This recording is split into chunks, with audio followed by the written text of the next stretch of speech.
Dzień dobry, witam Was serdecznie w najnowszym filmie. To będzie tydzień ze mną, ale też ile wydziergam w tydzień, ile wydziergam w 7 dni. I chciałabym po prostu sobie pośledzić trochę mój progres. Na pewno nie będzie on duży, bo robię Julię Bak, która jak wiecie idzie mi powoli.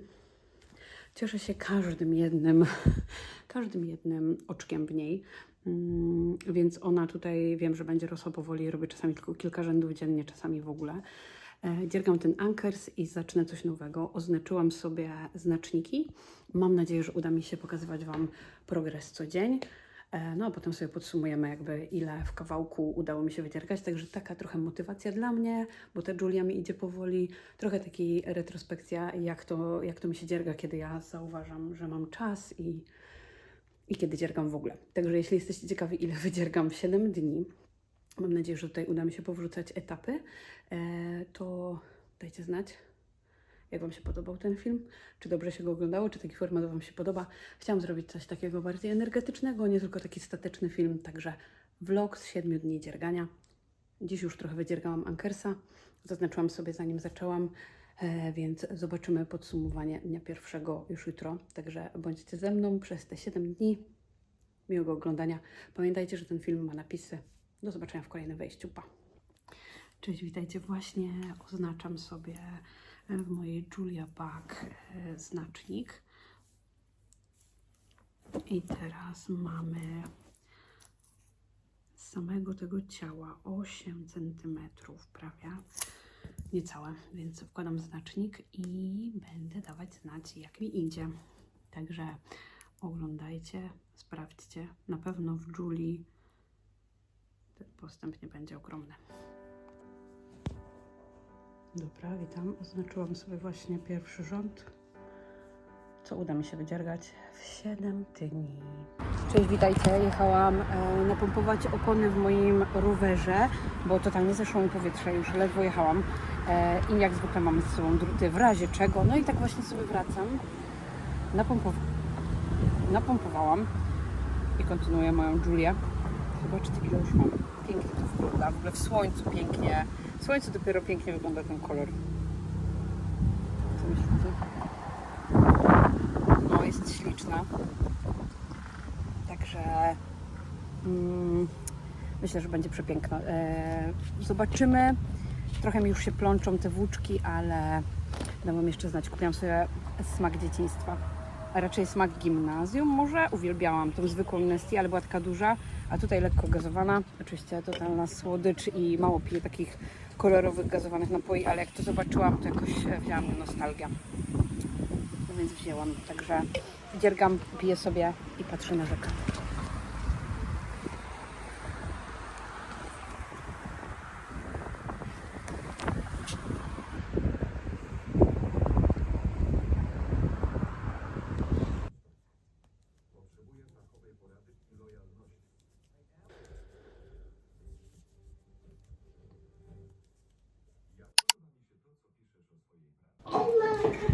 Update, dzień pierwszy. Kapelusz. Dziękuję, kapelusz. Mamy kapelusz. Okej. Świetnie wyglądam. Wystylizowałaś mnie do tej sceny. Julia Bak, słuchajcie, no kawałek zrobiłam. Ja powiem Wam, że to jest 1/3 tego, co w ogóle mam tutaj body. 3 cm, 3. No 3. No 3 z groszem, prawie 3,5 bym powiedziała, także To mój. jestem zadowolona. To Twoje? No nie wiedziałam. Jestem zadowolona z tego progresu, jestem zdziwiona, nawet bym powiedziała, ale to pewnie takie pozytywne początki początkującego. I jeżeli chodzi o mój Anchors, to tak naprawdę zrobiłam cały ten rządek. Jeden kolor. Myślę, że to z godzinę mi zajęło, także nawet powiedziałabym, że bardzo atrakcyjne moje dzierganie tego pierwszego dnia. Także do zobaczenia. Zaczynamy dzień drugi. Dam Wam znać, co słychać i jak mi idzie. Do zobaczenia później. I między tymi, nie będę Was tylko update'ować, co dziergam, to też będzie vlog o tym, co czytam, co u mnie i co się dzieje, jakieś tam przebitki, ale będę Wam po prostu dokładnie oznaczać jakieś takie podsumowanie, kiedy zaczyna się dzień kolejny. Także do zobaczenia później. Trzymajcie się. Dzień dobry, korespondentka po zjedzeniu pieroga z jagodami od mojej wspaniałej sąsiadki. Przychodzę do Was z update'em, dzień drugi. Nie, to wygląda jak 4, albo Barack Obama, albo Lech Wałęsa. Dzień drugi. Dzień drugi. Zakończony. No trudno, nie będę sobie diagnozowała, no tak się skończyło, jak się skończyło. Mianowicie, anker sweter bobaskowy zrobiłam, więc anker sweter przerobiłam dosłownie od tego fioletowego znacznika, czyli tak naprawdę większość szarego. 1, 2, 3, 4, 5, 6, 7, 8 rzędów. Nie miałam czasu. A jak już miałam, to tylko chwilkę, także tutaj mamy taki postęp, ale każdy rząd do przodu, to jest do przodu. A jeżeli chodzi o Julia Buck, moi drodzy, to tutaj od tego, no to ja bym powiedziała, że 1, 2, 3, 1, 2, jestem na 3. rzędzie, no to może ja zrobiłam 2 i trochę. Ale cieszę się, że cokolwiek, bo Julią jestem podekscytowana, chciałabym jak najszybciej ją skończyć i jak najszybciej ją nosić. Tak więc to dzień drugi. Życzę sobie, żeby dzień trzeci był bardziej owocny i żeby to oznaczało, że więcej posiedzę i poodpoczywam, a nie będę biegać. Także życzę sobie tego i trzymajcie kciuki. Do zobaczenia później. Pa! Dzień dobry, witajcie. Update dzień trzeci. Witam Was serdecznie.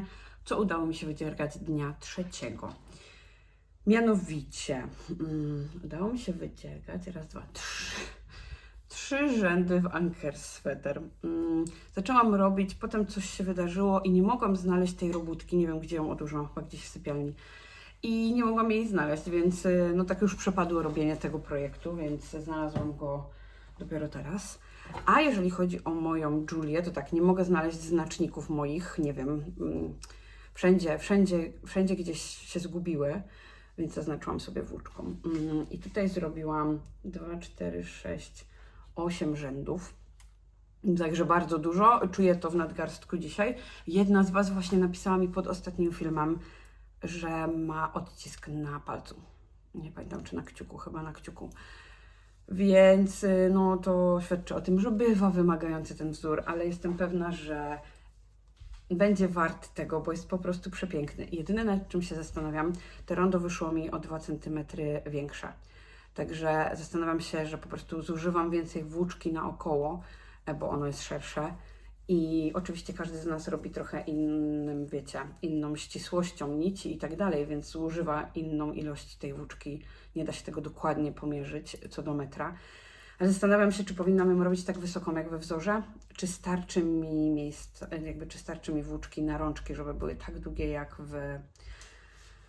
w przepisie. Ale skończyła już mi się pierwsza włóczka i teraz tę włóczkę robię sposobem, jak zrobić 3 nitki, mając tylko 2. No i jest genialny ten sposób, nie? Tutaj sobie przykładam przez taką plętlę. Na pewno możecie to wygooglować. Ja na początku tego totalnie nie rozumiałam, ale już rozumiem i używam i to jest niesamowita metoda.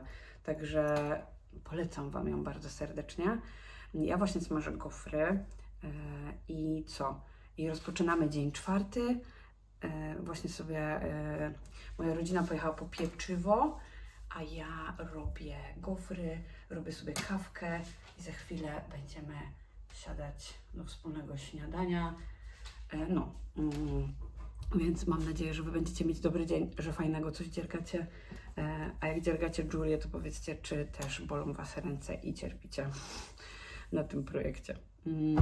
Tak sobie ciągle zerkam, czy to nic nie poplątałam, ale ogólnie jest trudno zachować to, ujarzmić jakoś. Uważam, że najlepiej, gdybym miała przewijarkę, muszę ją po prostu sobie kupić. Gdybym miała przewijarkę, chyba bym przewinęła od razu i właśnie jakoś dołączyła tą kolejną nitkę. A tu plusem w tej metodzie jest, jeżeli idziecie z jednej, i chyba bym, właśnie doszłam do wniosku, że chyba jednak tak bym zrobiła. Dobra, jednak zrobiłabym tak. Zamiast przewijać te 2 motki w jakby 3 nitki, no to finalnie musielibyśmy znaleźć znowu i przewijać, więc chyba robiłabym tylko tą metodą, że jakby z jednej nitki robi się 3 i się przeciąga co jakiś czas i wtedy tworzy się, zaraz Wam pokażę, takie miejsce, poczekajcie. No właśnie. Gadam tutaj do Was i prawie spaliłam gofera.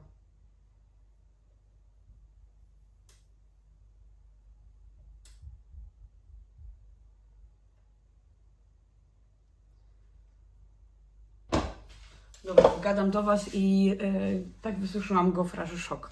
Więc chciałam jeszcze dodać tylko, że chyba ta metoda na przeciąganie tylko tej nitki tą metodą w ten sposób będzie też fajne, jeśli będziecie zaczynać tą torebkę albo w ogóle robicie coś 3 nitkami, to tak naprawdę dopóki Wam się nie skończy nitka, to macie tak naprawdę zero, wiecie, wszywania końców i nie będzie tak dużo tych końcówek niż przy tej metodzie normalnej, gdzie teraz mi się skończyła, muszę kolejną, przy okazji mi się poplątało i musiałam po prostu ciąć ją, żeby jakoś z tego wybrnąć. No, także tyle. No, Julie mi trochę urosło, muszę myśleć, czy na pewno starczy mi włóczki i kiedy powinnam zakończyć robić body, bo jednak I-cord zabiera też dużo włóczki, a nie ma tego jakby tak dużo, więc zobaczę. Jeśli Wy robiliście, to może dajcie mi znać, jak Wam wyszło, ile Wam zostało włóczki w ogóle, jeśli. No, a ja lecę, właśnie robię kawę, gofry zrobione, nie spaliłam żadnego, więc nie jest tak źle. Zaraz moja rodzina wraca z piekarni, no i miły dzień 4, mam nadzieję, się rozpoczyna. Wam też życzę miłego dnia, miłego dziergania. Do zobaczenia później, pa!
Dzień dobry, witam Państwa bardzo serdecznie. Co u mnie? Podsumowanie dnia 4. Uwaga. Julia Buck. Zrobiłam 6 rzędów. No, to nie był projekt, na którym wczoraj się skupiłam. Bolały mnie plecy, więc bolały mnie też nie wiem, czy czasem plecy nie bolą mnie od rąk, no nieważne. Ale robiłam to trochę, ale bardzo mnie męczyło to wczoraj, więc przerzuciłam się i bardzo się skupiłam na tym, żeby dokończyć tutaj tułów w Anchors sweter. Więc zrobiłam w Anchersie tak naprawdę cały ściągacz. To jeszcze z 2 rzędy tego szarego, ściągacz, zamknęłam i nabrałam rękawy i w rękawach zrobiłam 1, 2, 3, 4, po 5 rzędów, w sensie 5 tu i 5 tu. Robię 2 na raz, bo mam ograniczoną ilość włóczki i też chcę nie utknąć na jednym rękawie. Wiemy, jak to jest, to nie zawsze jest fajne, nie zawsze mamy na to ochotę. Wyspa rękawowa istnieje i nie chciałabym się na niej znaleźć, więc 2 końcówki, 2 nitki, już mniej więcej po którymś razie łatwo jest ogarnąć to, jak to robić na jednej. Trochę mam za krótką żyłkę, ale już mi się nie chciało zmieniać, bo wydaje mi się, że nie będą za długie te rękawki. Nabieram zawsze trochę więcej oczek tutaj, żeby nie było dziury. Tak jakby jak zaczynam i na przykład jest tutaj podane, nie wiem, nabierz 3, to ja nabieram, nie wiem, co najmniej 5, żeby jeszcze po każdej stronie było miejsce, jakby było jeszcze jedno oczko i w kolejnym rzędzie zamykam jakby te pierwsze stąd, pierwszym z tym. 2 na raz. Więc jedno z brzegu, które już istniało i jedno to, które za dużo zrobiłam. Dzięki temu tutaj nie mam dziury, bo zazwyczaj te 3, to jest tak ładnie w pionie 3, ale po bokach się robią dziury. No i dzięki temu mam naprawdę spoko tutaj wygląda to, więc ta metoda mi się sprawdza i po prostu zwężam szybciej niż tak jak we wzorze, zamykamy po 2 oczka, żeby zniwelować do tej ilości, która pierwotnie była napisana. Popełniłam już jeden błąd, widzę w tym, bo zmianę koloru robiłam tu. Wydaje mi się, że mogłam ją przesunąć jeszcze o jakby jedną połówkę i robić tę zmianę koloru pod pachą. A jednak tutaj mam pełno nitek do wciągnięcia i no trochę myślę, że będzie to widać, nie? Ten uskok tutaj. Więc to już taki minus, który widzę, ale trudno, będzie to na plecach, więc mam nadzieję, że przy leżącym jeszcze bobasie w miarę to nie będzie doskwierało.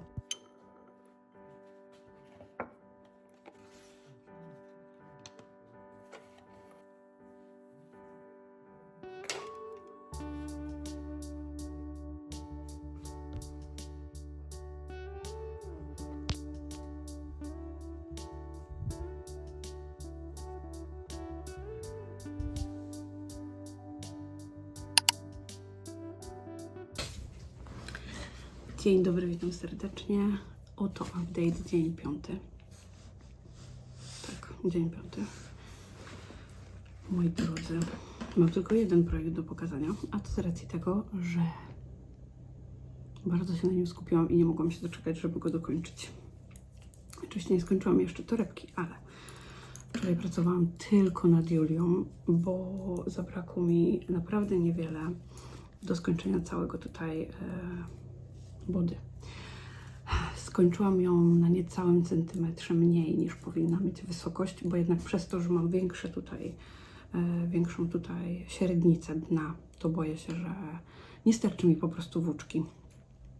Więc skończyłam ją, zrobiłam sobie ten kawałek tutaj z 6 rzędów i I-cord naokoło. No ja nie lubię robić I-cordu. To nie jest moja ulubiona metoda. I teraz tak, tam we wzorze jest jeszcze takie wykończenie szydełkiem. Jest tam taka linia naokoło, która wygląda jakby przeplecony sznurek, taki zwinięty sznurek. Nie podoba mi się to i zdecydowałam, że tego nie robię.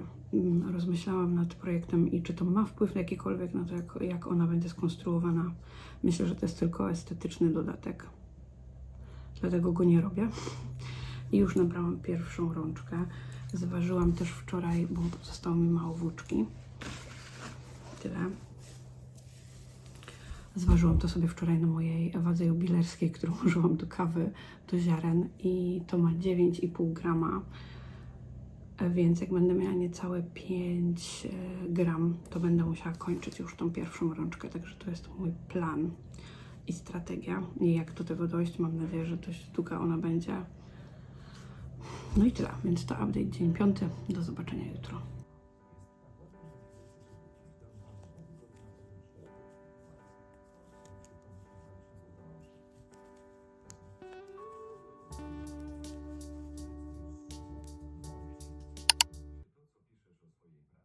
Update dzień 6. Co u mnie, moi drodzy?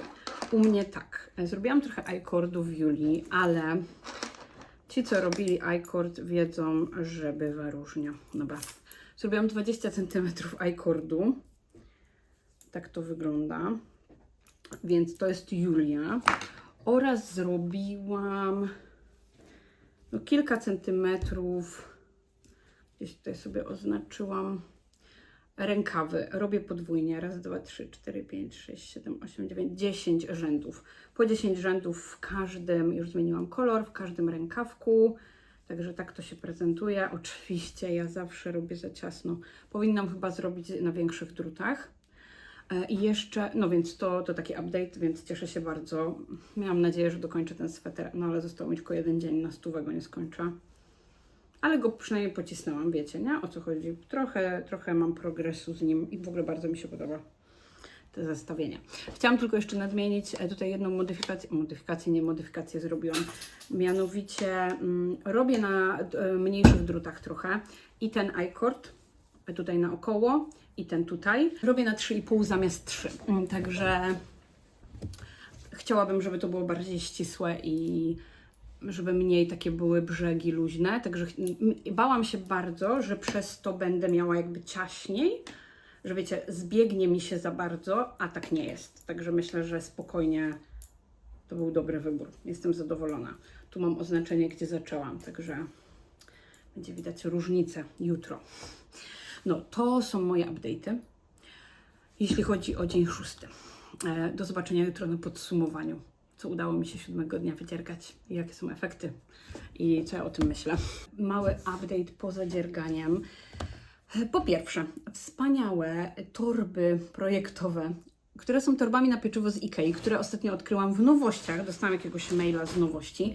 I słuchajcie, to są torby, które ogólnie kupiłam sobie na pieczywo, ale nie mogłam się oprzeć i kupiłam sobie 2 razy tyle, żeby mieć też na robótki.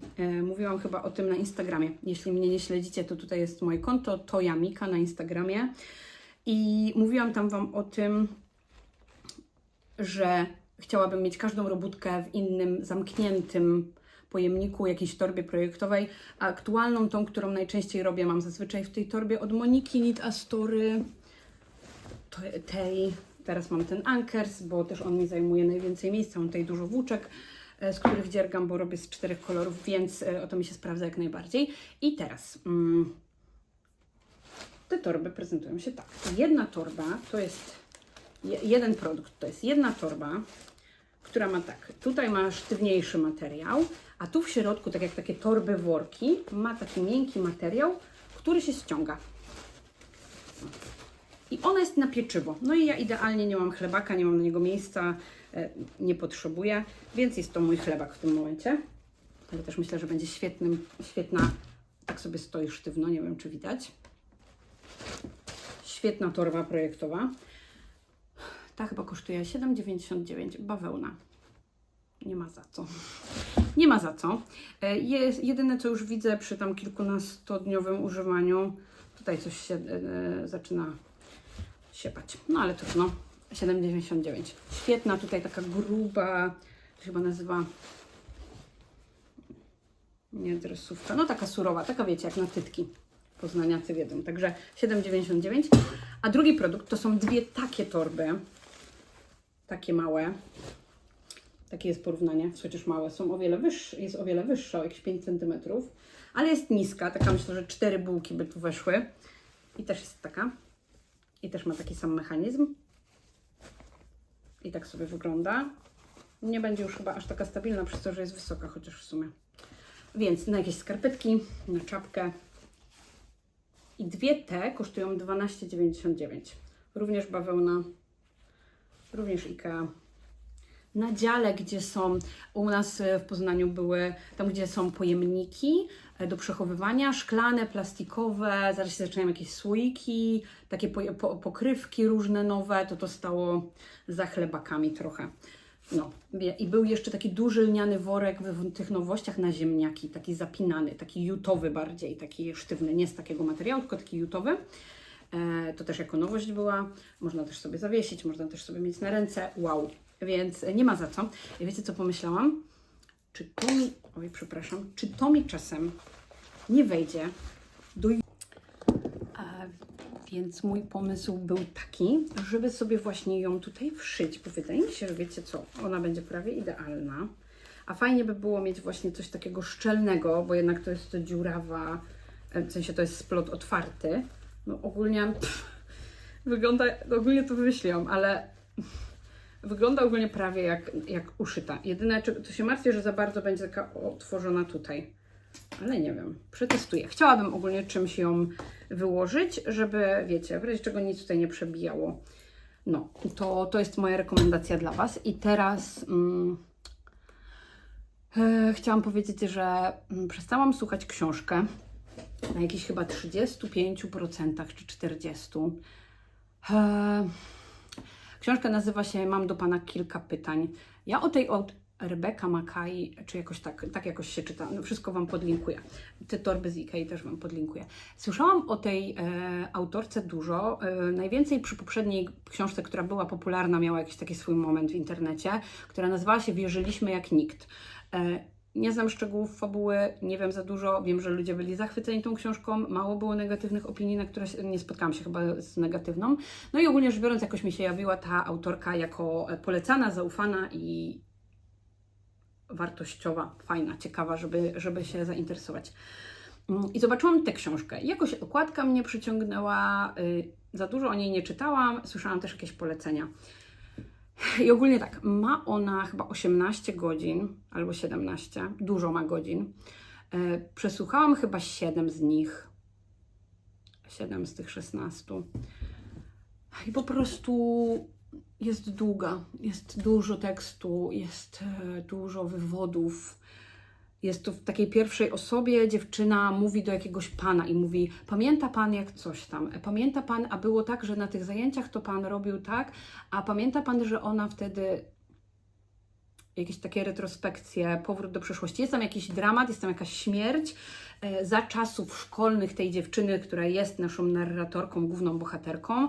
Teraz ona już jest wiele lat później nauczycielką, wraca chyba w ramach jakiegoś, nie wiem, stypendium czy stażu do tej szkoły, przypomina sobie wydarzenia, jakby przeskakuje do postaci różnych, które mają jakieś znaczenie w tej historii, wraca do tego morderstwa, niby wyjaśnionego, niby niewyjaśnionego, i ten tytuł, mam do pana kilka pytań. Nie jestem pewna, czy ona go oskarża, czy ona potrzebuje jego pomocy. Nie wiem dokładnie, bo było tego tyle i tak długo, i tak refleksyjnie, i tak ona opowiada i opowiada. I słuchajcie, stwierdziłam, że mi żal czasu. Pierwszy raz w życiu. A to za sprawą tego, że w BookBeat mam abonament i tam jest chyba 100 godzin do wysłuchania.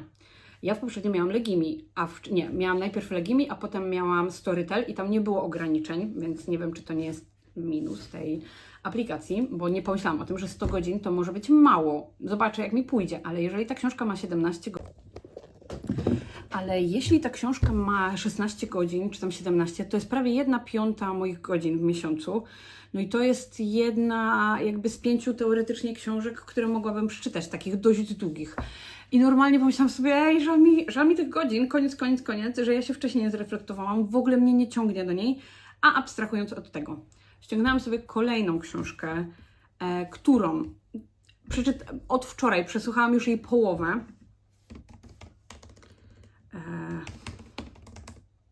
I właśnie teraz googluję z Wami. Powiedzieć. Brudna robota, druga seria. I słuchajcie, ta książka ma z 12 godzin. Przesłuchałam od wczoraj już pół, po prostu tak mnie wciągnęła. Chcę wiedzieć, co się tam dzieje. Jestem podekscytowana. No jest to kryminał, okej. Jest to trochę inny typ jakby literatury, no ale po prostu chyba na takie miałam ochotę. I Jezu, jak się cieszę. Jak się cieszę, że to zrobiłam i po nią sięgnęłam i odpuściłam tamtą i się nie cisnęłam.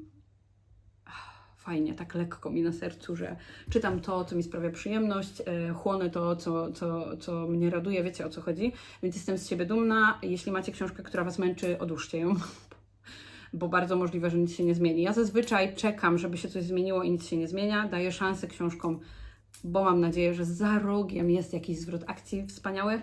No tu może on może byłby za 5%, więc jeśli czytaliście, mam do Pana kilka pytań, Rebeki Mackay. Proszę, dajcie mi znać, czy tam się coś po połowie wydarza wspaniałego, czy przyspiesza akcja, czy to jest ciekawiej napisane. To po prostu dla mnie było przydługie, dużo lania wody, za dużo szczegółów, za dużo jakichś takich wątków. Wielokrotnie wracanie do jakichś scen, które ja już o nich słyszałam, tylko pod innym kątem, za Więc szanowałam swój czas wyjątkowo, jak rzadko kiedy, i słucham teraz to. A jeśli chodzi o to, co czytam, to zaczęłam czytać Most, o którym wspominałam Wam, że wypożyczyłam z biblioteki Germak. Przeczytałam niewiele, bo nie miałam na nią czasu. Wolałam dziergać ostatnimi dniami, słuchać audiobooka i to tyle. No, więc po nic nowego nie sięgnęłam. Także to jest mój update niestety. O czymś chciałam Wam jeszcze powiedzieć, ale jeśli sobie przypomnę, to dogram kolejny klip. Dzień dobry, witam Państwa bardzo serdecznie. Podsumowanie, dzień 7. Ale dlaczego tu jest tak ciemno? Dobra, mam nadzieję, że teraz jest trochę lepiej. Witajcie, podsumowanie, dzień 7. Pracowałam wczoraj tylko i wyłącznie nad Anker's Sweater. Robię 2 rękawy naraz, jak wiecie. I zrobiłam 2 kolory i trochę. Także brakuje mi jeszcze chyba 3 cm do zaczęcia robienia ściągacza. Wydaje mi się on jakiś duży, zobaczcie. 6-9 miesięcy. Co myślicie? Duży, nie? Zobaczymy, jak będzie po praniu i zobaczymy, jak będzie po blokowaniu. Także jak wyschnie, to zdecyduję dopiero. No więc tak, 7 dni dziergania. Jeśli chodzi o ten sweter, to zaczynałam tutaj, tu jest moje oznaczenie. Także zrobiłam body, już Wam mówię, 9 cm body i 2 rękawy po 13 cm, 14 prawie. Także to jest Anchors. A drugim projektem, który robiłam w ciągu tego tygodnia, w ciągu tego wspaniałego eksperymentu, drugi projekt to jest Julia Bug. Zaczynałam tutaj, także powiem Wam, że jestem zadowolona. Także zrobiłam tyle tutaj body i tu mamy w centymetrach 8 i I-cord i zaczęłam robić jedną rączkę. Także to jest mój wynik i jestem zachwycona. W sensie to było dla mnie fajne nagrywać ten film. Czy ja coś nie oglądałam nigdy takiego filmu. Oczywiście zaraz go wygoogluję, na pewno ktoś padł na ten pomysł. Ale fajny to jest eksperyment, w ogóle wyszukam sobie na YouTubie i obejrzę chętnie, jeśli ktoś nagrał taki challenge. To nie chodziło o to, żeby tego zrobić jak najwięcej, tylko żeby śledzić i update'ować Was i po prostu pokazywać i też samej zauważać, kiedy siadam, ile siadam, czy mam w ogóle czas codziennie. No były dni, kiedy na przykład nie miałam weny na jeden projekt. To jest też fajna refleksja, że 2 projekty to jest w ogóle fajna ilość dla mnie akurat w tym momencie. Jeden był trudniejszy w ogóle tak technicznie i wymagał więcej siły, bardziej męczyły mi się nadgarstki, kciuki i palce, a drugi był mega przyjemny. I chyba to jest fajna różnorodność, gdzie z jednej strony mogę sobie zmieniać, ale też nie mam za dużego wyboru i właśnie tutaj się pakuję w moją torbę od Moni i zabieram to ze sobą, bo zaraz się pakuję i zbieram, ale tutaj weszły 3 projekty. Delikatnie napięta, ale daje radę, dobrze przyszyty guzik. Nawet w ekstremalnych warunkach mnie nie zawodzi ta torba projektowa. Słychać nawet knitting box. Więc tak, wspaniały eksperyment, jestem zachwycona, bo fajnie było mi codziennie mieć refleksję, codziennie zobaczyć i też fajnie było mi nie podejmować zawsze obu tych projektów codziennie. Czasami miałam większą ochotę na jeden, czasami na drugi, czasami czułam, że bolą mnie ręce, więc sobie wybierałam ten Anchors i milutko dziergałam sobie Merino.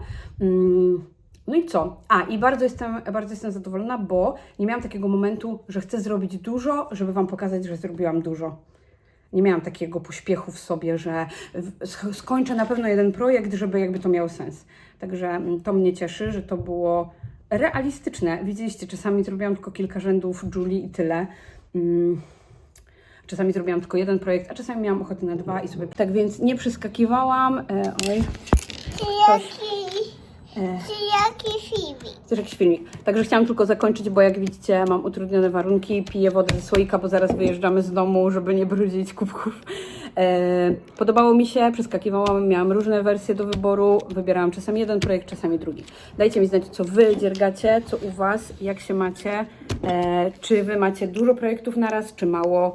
Jak Wam się podobało oglądanie tego filmu, mi się kręciło go super, byłam mega podekscytowana, update'owaniem Was, zmienianiem tutaj kadrów, to było intensywne, dynamiczne. Film. Dobra, a mogę teraz nagrać i Ci pokażę? Zaraz filmik? Nie, Tak? A nie. przyniesiesz mi bańki, to puszczę na balkonie? 10 sekund mam. Dobra, także kończę. Bardzo miło mi się nagrywało. Zapraszam Was do subskrypcji tego kanału. Dajcie znać, co Wy dziergacie, co czytacie, co u Was. I jak Wam się podobał ten format. Bardzo miło mi się go kręciło. Do zobaczenia w następnym filmie. Trzymajcie się ciepło i zdrowo.